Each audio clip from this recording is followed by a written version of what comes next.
গতকাল ধরে এই যে কুড়িগ্রামের ফুলবাড়ি উপজেলার যে খালিশা কোটাল সীমান্ত আছে, এই সীমান্তের পাশে 150 গজের ভিতরে ভারতীয় সীমান্তরক্ষী বাহিনী বিএসএফ যে রাস্তা নির্মাণ, সেই নির্মাণটি কে কেন্দ্র করে বাংলাদেশের যে বিজিবি আছে সেই বিজিবি কিন্তু বাধা দেয়।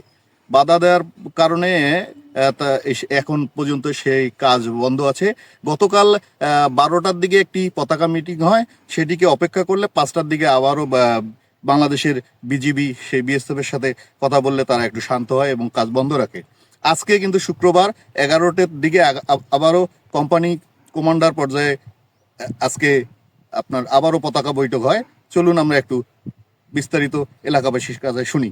বিকেল থেকে যে উত্তেজনাটা ছিল, ফ্ল্যাগ মিটিংয়ের হওয়ার পর থেকে আলাদা কাল রাত থেকে কোনো গোলাগুলি কোনো সমস্যা হয় নাই। আমরা দুই ইন্ডিয়া বাংলা আমরা খুবই শান্তিতে আছি। মানুষ যেলে বলতেছে গুলি হয়েছে, ওভারলোড হয়েছে, এলে সব ভুয়া। আপনারা ইতিমধ্যে জানেন যে ফুলবাড়ি উপজেলার খলিশা কোটাল সীমান্তে একটু এই সড়ক নির্মাণকে কেন্দ্র করে একটু উত্তেজনা বিরাজ করেছে, তো সেটি কিন্তু এখন আর নেই। গত কাল যে বিকালে এই 1 ঘন্টা মাত্র দুই দেশের মধ্যে একটা উত্তেজনা পরিস্থিতি বিরাজ করছিল।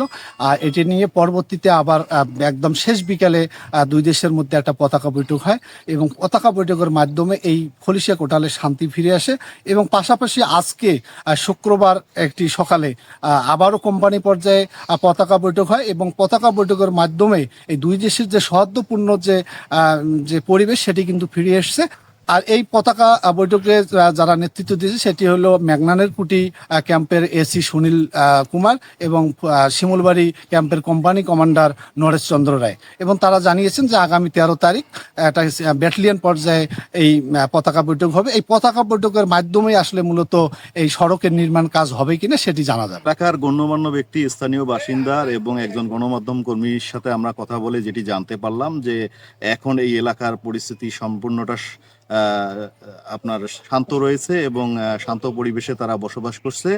তো এই ছিল কুড়িগ্রামের ফুলবাড়ি উপজেলার খালিশা কোটাল সীমান্তে যে রাস্তা নির্মাণ নিয়ে বিজিবি এবং বিএসএফ এর মধ্যে যে উত্তেজনাকর পরিবেশ, সেই পরিবেশের সর্বশেষ